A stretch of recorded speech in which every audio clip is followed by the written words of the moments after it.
All right.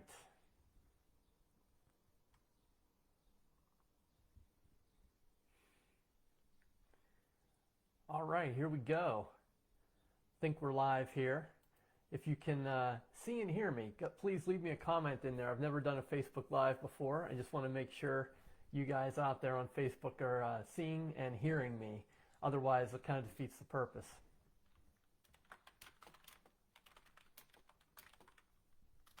Hey, there's Chad. All right. So I know at least one person is hearing and seeing me. Excellent. We'll give people a few minutes to show up if they're coming live. And if you can't come live, you'll be getting this replay, so don't worry about that. It'll be available later. All right, great. We got some more people come in here. Sean and Deborah Powell, Word Slayer, Julie, excellent. Christine, hey, what's up, Christine? Chris, oh, excellent, excellent. Darcy, excellent. Okay, so as you guys are coming in, if you want to drop me some questions about the challenge. Hey, Kim, what's up? Jared, I'm going to try and keep my eye on the stream. I got a few windows I'm taking a look at, but if you want to drop some questions in about the challenge, what do you want to know about it? Really, I have a question for you. I want to know what you want to get out of this challenge. And a few people have sent me some questions who can't be here live, so I'm going to hopefully answer those. But it'll help me to tailor this to you. So one of the things that may not have been clear on the landing page was that you don't have to be online live for the challenge. I'm going to be emailing you every day with a lesson, and the lesson's going to be a video. Now, I'm recording these videos in real time. So they're not canned videos I have from 6 months ago. I'm gonna record a video each day. I'm gonna send it out that morning, so you'll get all the instructions and everything via email, and you'll be able to do the work whenever it's most convenient for you. So it is a live challenge, but you don't have to be anywhere at any certain time. So I wanted to make that clear because I did get a few questions about that. So what that means is, as I'm developing this challenge, I'm going to be tailoring it to what you want and what you need and what you want to get out of it. I certainly have a structure and a format for what I think is a great way to write a scene, and that's why you're here. But I also want to make sure that you're getting what you need out of it. So if you want to leave some questions, I'd love to, or if you want to answer my question, which is, what do you want to get out of this? What are you hoping to accomplish? Why are you signed up for this? And then I'll try to address those right here on the Facebook Live. So it's great. I'm seeing a whole bunch of people coming in as I'm talking, and just seeing a whole bunch of names there. It's excellent. I'm keeping an eye on that. But yes, if you want to start dropping questions in there, let's do it. All right. So Stig says, I'm hoping this challenge will kickstart my novel.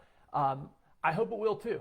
I firmly believe that if you can write a great scene, then it makes writing a novel a whole lot easier. And when you think about it, there's probably not a more important component of crafting any story than at the scene level, because we know readers now are pretty fickle. They're pretty sophisticated. They won't wait long. So if you can't write good scenes, they're not going to stick around for a longer story arc or plot or anything like that. So yes, Dig, I hope this is going to kickstart your novel and give you some great momentum. And one of the great things about writing scenes and understanding how to do a good scene is that you always come to the page ready. And I feel like it sort of destroys writer's block, right? Because you kind of know what you have to do as soon as you get in there. So excellent. Thanks for kicking us off, by the way. I'm going to go in order here. So Kim, let's see here. Kim says, I want to get to the point where writing a good working scene is intuitive. Yeah, you absolutely will, Kim. For me, right now, it has become intuitive just because I've written and edited over 2,000 scenes. I was trying to add it up the other day because I thought it might be an interesting little tidbit. But between my own work, I've published over 2 million words of my clients' work. If I roughly divide by 1,500 to 2,000 word scenes, I'm over 2,000 scenes. So at that point, it does become intuitive. And my goal for all of my students in any aspect of my teaching is that you shouldn't need me at a certain point. So hopefully with this scene work here that you're going to do, it's going to allow you to make that intuitive. And once you learn it, you kind of learn it, and you don't have to go again. Revising and editing tips, word search. Yeah, you're definitely going to get that. I think the way that I'm approaching the Supercharge Your Scene challenge is that you can use the challenge as a pre-writing exercise if you like to plot. And if you don't like to plot, you can use it as a revision exercise. So you can just go ahead and write your scene and then sort of check it against the criteria. So it'll work no matter how you approach or whatever your style happens to be. Andrea says she'd like to create a great action scene. Well, I'm going to show you how to do that. I'm going to use a 3-story method that I've been developing for years, and it's based on conflict, choice, and consequence. And that most important one there is choice. So if you can create a great, compelling choice for an action scene, you got a winner there, no doubt. Christopher says, the scene I want is the opening scene to book 2 in a 3-book series. Excellent. I'm glad you have that specific goal in mind.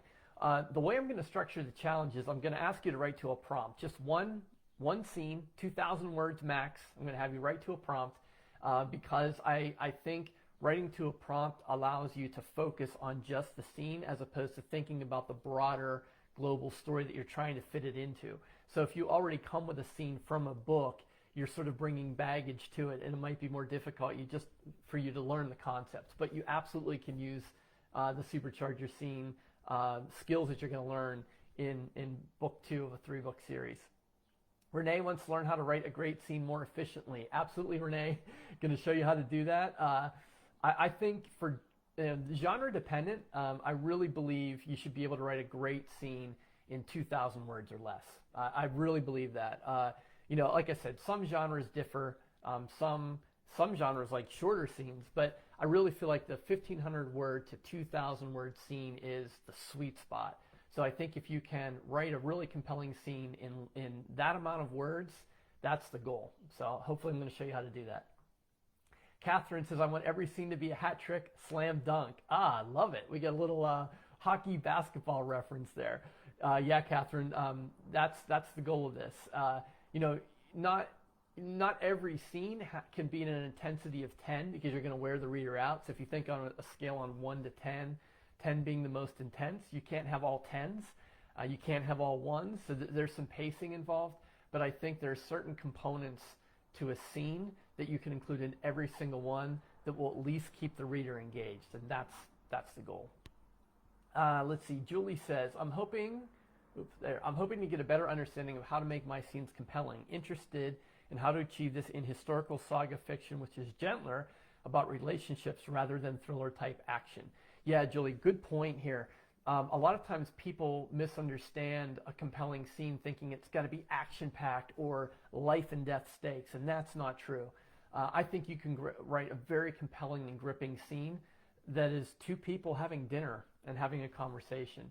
The key is having those basic components in there. You have to have that initial conflict, the choice, and the consequence. If you have those 3 elements, then they're always going to be compelling, even without big drama or high stakes. Darcy, I wrote a novel without understanding scene structure. It took me 10 years to revise it. Before I dive too deep into my series, I need to master this. Awesome, Darcy. Glad you're here. We're going to help you with that.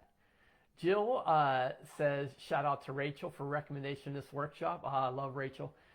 Is doing scene in my memoir different than in a novel? Well, yes and no, Jill. I mean, the content clearly is, the POV might be different, but this is not just for writers of fiction.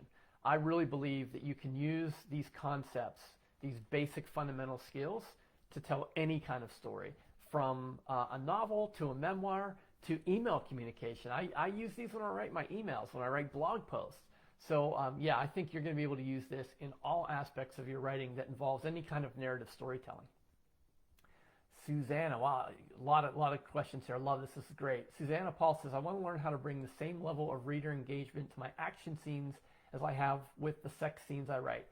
Great. Again, I think the framework here is going to allow you to focus on that and really amp up whatever element of style or scene that you're trying to write. So it'll definitely work.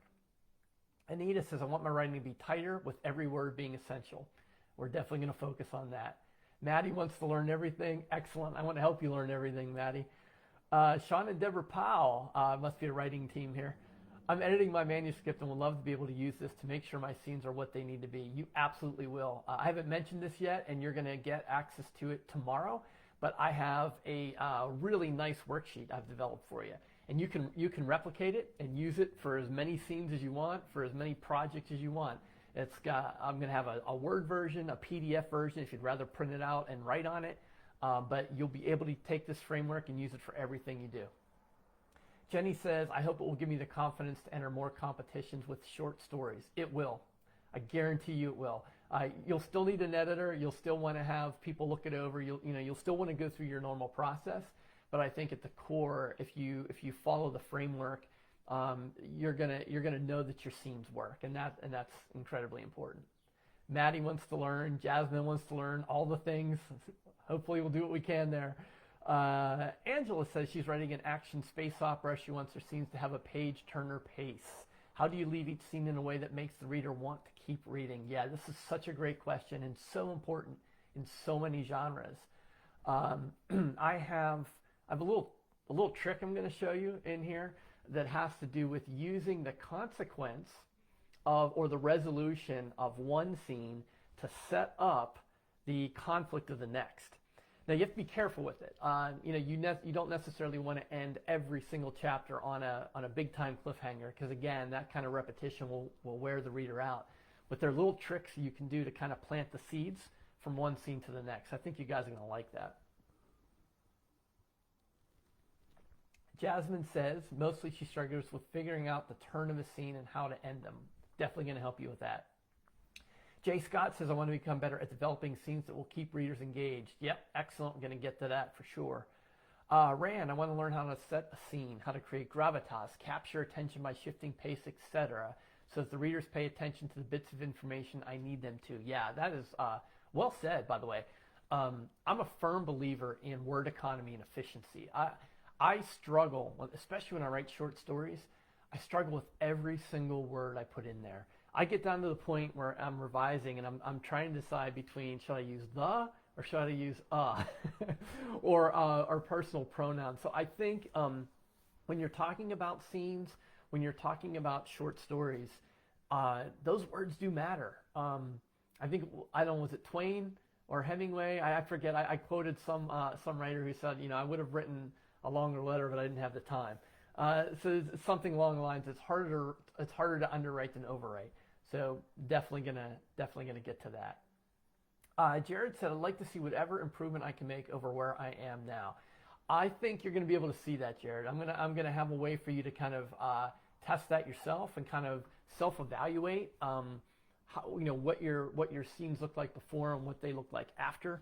And something related to that, I think it's really important to recognize is this process is a way to write. It's not a recipe. It's not a lockstep like this is what you have to do.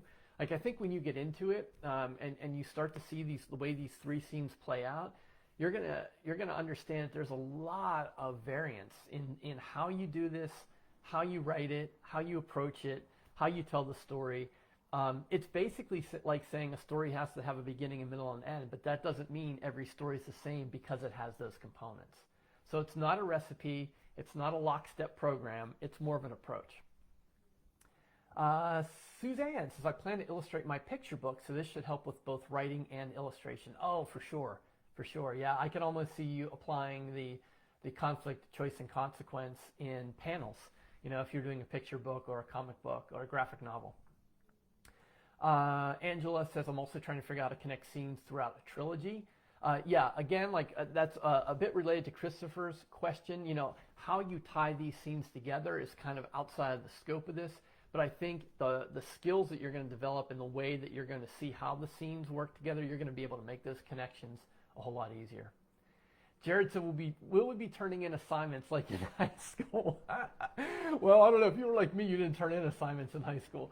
But if you did, if you were turning in assignments, not exactly. So I don't know if this is obvious or not, but there, as of now, and the challenge is still open, I have thousands of people signed up. So I'm not going to be able to sort of collect assignments and grade them and give them back to you. But there is going to be a submission at the end. So when you write your scene and you're ready and you've gone through the 5 days, the way that you win the challenge is that you send the scene to me. Now, like I said, I'm not going to be able to look at them. I'm going to have thousands, but I have a way of tracking that you sent something in, and then you're going to be entered in to win the drawings. So I'm going to have a drawing for a free signed copy of 3-Story Method. I'm going to have a drawing for a $50 Amazon gift card. I'm going to have a drawing for a 30-minute one-on-one consultation with me, which we could go over your scene. And the way you're entered into that is you win the challenge by submitting.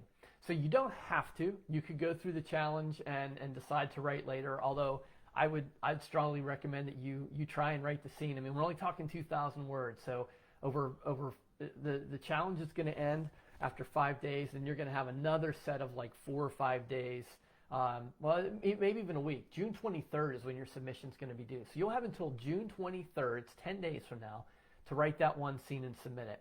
Doesn't have to be perfect, doesn't have to be edited, but if you can write that scene and submit it, you'll win, you'll get a badge, and you'll be entered in for those drawings. So keep that in mind. Not like high school, I don't think.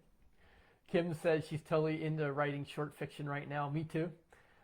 Dane says, looking forward to insight from a StoryGrid editor. Excellent, Dane. I'm glad you're looking forward to that, because I am one. Catherine says, will there be a replay? Yes, there's going to be a replay of this. There's going to be, and the videos you're going to get on a daily basis are going to be pre-recorded. Now, like I mentioned earlier, they're going to be pre-recorded that day. So they are, I'm not just sending you canned videos I recorded 6 months ago, but you won't have to be anywhere live. You'll get them via email, and then you can watch them at your own convenience. Carla says she wants to make sure her scenes are moving, her plot, creating strong characters. Check. Going to definitely do that. Marianne, there's always a troublemaker in here. Can I write a decent scene, but is a necessary scene? I would like to cut out less unnecessary writing. That's a great question.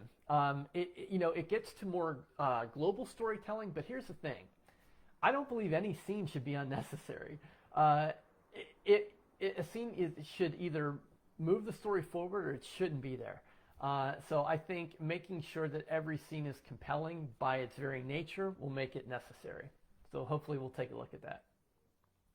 Jenny wants to know how to make the end of the scene complete, but also contain something to keep the reader reading. Yeah, great. We talked a little bit about that a few minutes ago with the sort of the cliffhangers, or the little hack I'm going to show you in the challenge about using the consequence to set up the conflict of the next scene.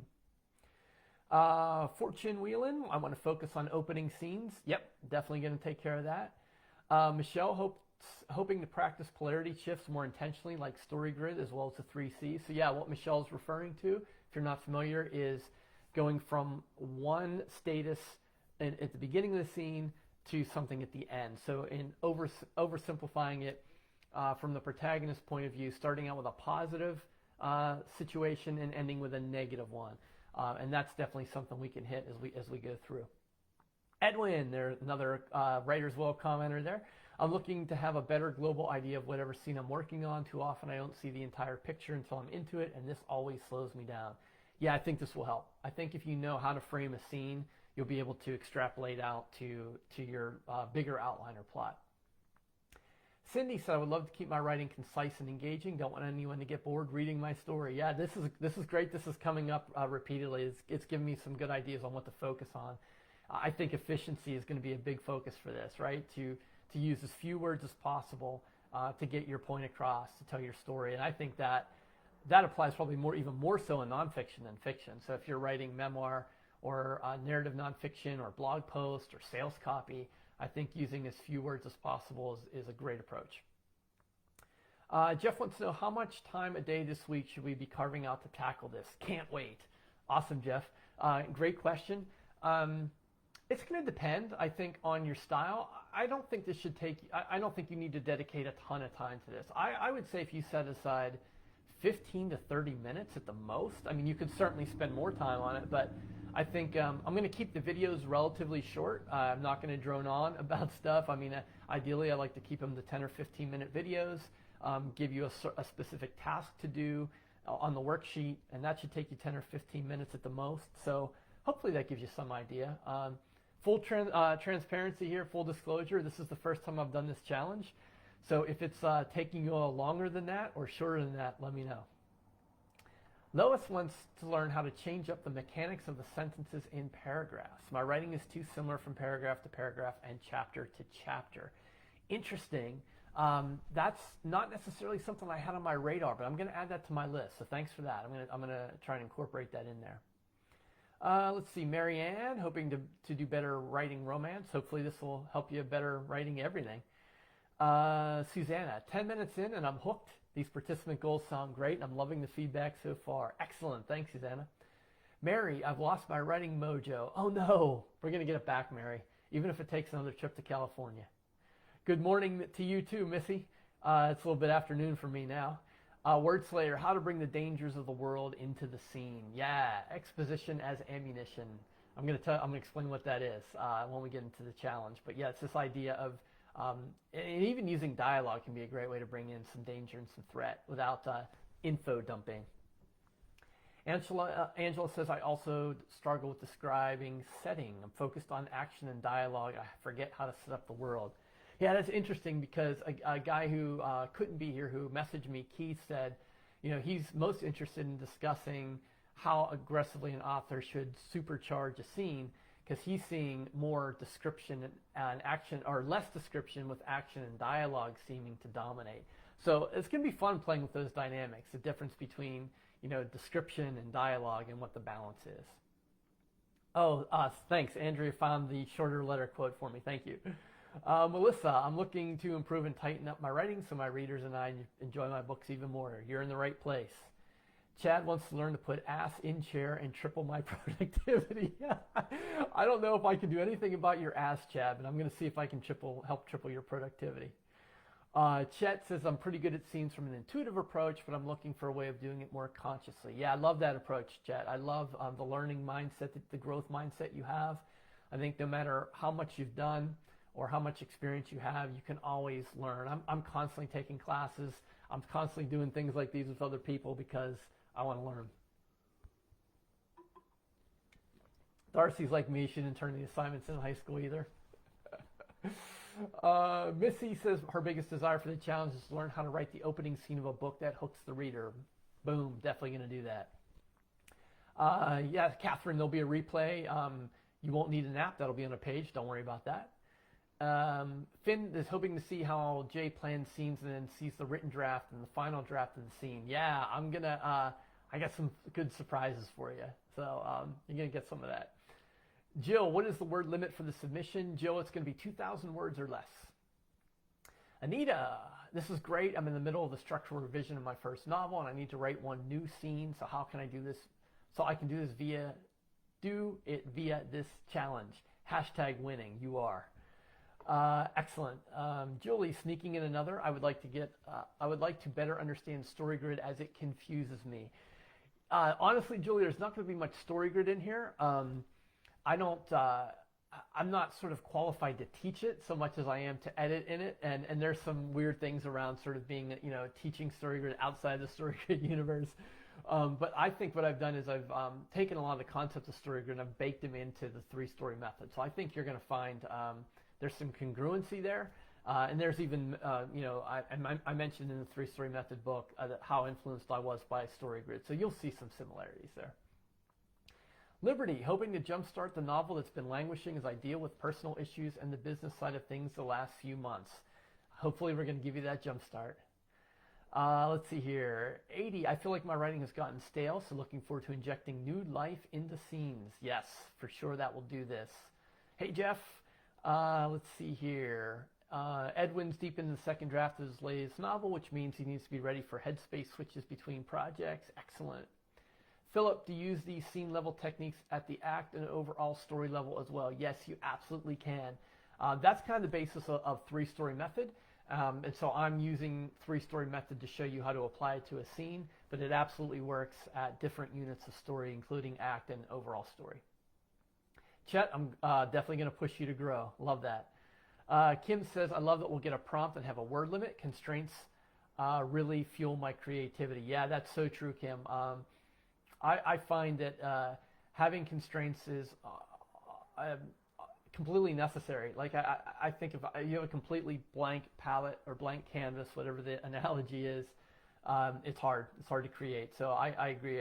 Writing to a prompt, giving you a word count limit, and showing you the framework, and hopefully that'll help spark that creativity. Jared, recommendations on how to learn to type faster. Gosh, back in the day, I used to do the Mavis Beacon Type to Learn. I don't even know if that's still a thing. It's hard if you didn't learn proper typing technique, because you kind of have to unlearn the hunt and peck and then relearn the new one. But I'm sure there's some great typing tutorials online these days, but I haven't looked at them. I was fortunate enough to be forced to take a typewriting class in high school. I'm dating myself there. And I learned I learned proper typing technique on a typewriter, and probably the most useful class I ever had in high school. Amy says, I'm looking to make each scene more impactful to the overall plot, more efficient. There it is again. Love it.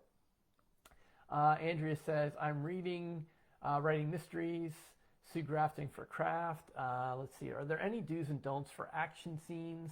Okay, there's a lot in there, Andrea. I'm going to hopefully answer some of those maybe in Facebook. Yeah, there's a ton of books on craft. Maybe I'll put a list of my favorites. Also, if you have 3-Story Method, the back, I list every single craft and story method book that I used for research. So that's a great resource too. Those are highly recommended. As a reader, Edwin says, I prefer shorter scenes, which means the scenes I write 10 less than 1K. Yeah, that's a James Patterson approach. Some of Patterson's scenes are just a few hundred words. Chet is plotting 9 novels in a series. Wow, that's ambitious. I like that. Looking forward to writing atop a plot structure. Very excited. Excellent. I'm excited. I'm excited for you. Oh yeah, 3-Story Method is the book that I published along with my buddy Zach Bohannon. I think that was back in March. If you go on Amazon, it's available everywhere. But if you just type 3-Story Method on Amazon or wherever you buy books, you'll see it. But it does cover the whole structure, and what we're going to do in Supercharge Your Scene is how I use it at the scene level. Let's see here.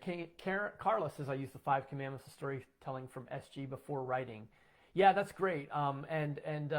My 3-Story Method is sort of a simplified version of that, so I boiled it down from 5 to 3 for different reasons. But yeah, the 5 commandments for story good are a great way to make sure your scenes work as well. Stig says, when you say prompt, what exactly do you mean? Are we allowed to work on our own scenes of choice? So, Stig, you certainly can. Like I said, I'm not collecting, I'm not grading. You're not going to lose points if you work on your own stuff. But what I'm going to do is I'm going to give you a prompt. So I'm looking now, I have probably 10 or 12 different genres. So I have thriller, romance, post-apoc, horror, epic fantasy, urban fantasy, classic sci-fi, mystery, coming of age, western, and nonfiction. And I create a prompt for each of those. And so the prompt means you get this sentence, this question, and then you write a 2,000-word scene based on that prompt. So that's the idea. I think you'll get the most out of it if you do that. But if you want to write your own scene using this, you absolutely can. Let's see here. There's some replies to people. Cool. Yeah, some other recommendations there. A couple questions that came offline that I wanted to get in here for people who are going to listen to the replay. Sarah said she wanted to supercharge her writing with emotion so that her readers throw up all over themselves. That's a great goal. I've never had that as a writing goal before, to make my reader throw up on themselves. So we'll see what we can do with that. And then Mark had a question about how to align blog posts and online content with book writing for maximum reach and quality writing. So that it feels like a bit more of a marketing question, but I think if you can create better stories within your blog posts and your nonfiction books, then that is going to be better quality writing. So I think we are going to get to that in one way or another. So Cindy, so we choose our own genre. Yeah, that's right, Cindy. Now you can write more than one if you want. I mean, you can write multiple, but yeah, you would want to pick one of those and then write your scene to it. And if there's a genre I completely missed, or like there's a subgenre that doesn't fit into one of those, let me know. I'll add them. Like, it's not a big deal. I just kind of went with the broadest spectrum, and I tried to hit as many different genres I was aware of. For example, like, I don't know if I'm gonna I wouldn't add a lit RPG prompt because I kind of feel like that falls under sci-fi. So if you wanted to write a lit RPG scene, you could use the sci-fi prompt maybe and do that. But again, if there's a genre I completely missed, let me know and I'll add to that. Let's see here. Dane, are we allowed to use a particular prompt for the genre in a different genre? Yeah, that's awesome. That's a great idea. So I think what Dane is asking is like, can you take the horror prompt and write it in a coming of age style? Like that's a great idea. Yeah, I love doing things like that too. I would also recommend if you always write in a certain genre, maybe pick one that's not completely different, but maybe related. So if let's say you always write urban fantasy, maybe take a shot at romance, right? Because I'm sure urban fantasy has some romantic elements in it. Sometimes sort of getting outside of your normal routine kind of shifts your perspective and it opens you up to learning. So take a look. You'll get the prompts tomorrow. You'll have a full day to think about them. Take a look at them. Yeah, see what's there, and maybe challenge yourself. Try and pick something that you haven't done before. Let's see here. What else do we got here? Yeah, Finn, you can certainly straddle multiple genres. That's fine. I think the idea is like to take the prompt and really make it your own. No, Jared, there's no not dumb questions at all. This is not only have you never done this, I've never done this. So ask away. Like there are things I've already not thought of that you guys have brought up that will be really helpful. So don't be afraid to ask anything, whether it's on this, whether it's in the Facebook, via email. I don't know if you guys know this or not. I don't have a virtual assistant. I don't have anyone who manages my email. So whenever you get these messages from me, they're from me. And if you ask me a question and there's a reply, I'm the one replying. So whether it's on Facebook or via email, if something doesn't make sense or you're not sure, just ask. The other thing that some of you have been using that I also keep open all the time is the little speech bubble on the landing page. So again, I'm the only person behind that. If you type in a question in that speech bubble, I get it and I respond. So that's just another way of doing it. Let's see here. What else do we got here? Lit RPG was exactly what I was thinking. Not a problem, Chet. Like if the classic sci-fi or one of the other prompts doesn't fit lit RPG, let me know. I'll make one for you. Like I said, it's not a big deal. Yeah, Dane, take it romance prompt and turn it into a psychological thriller. That'd be cool. No problem, Jasmine. We'll catch you later. Excited to have you for the challenge. Chet wants to know, is 3-Story Method on Audible? Funny you should ask, Chet, because just this week it went live on Audible.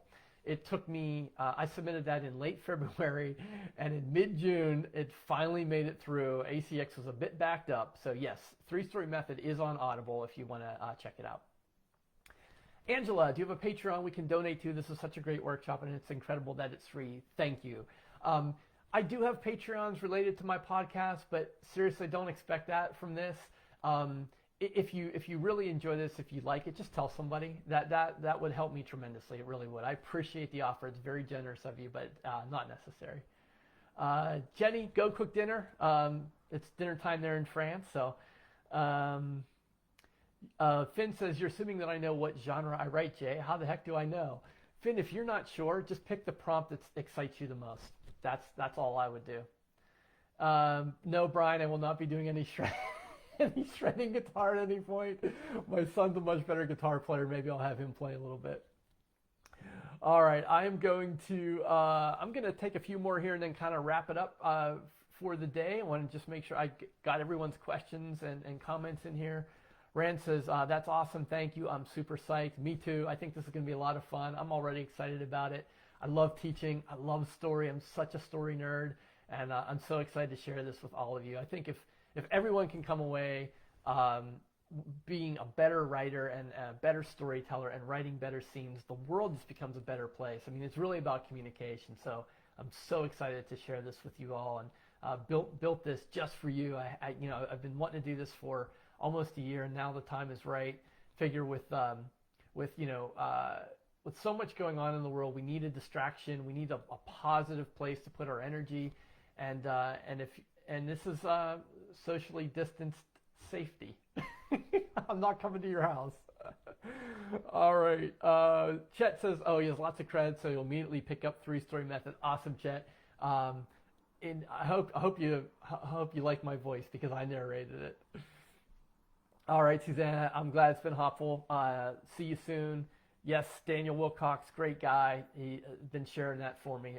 Check out Great Writers Share and his podcast with Sasha Black, also great.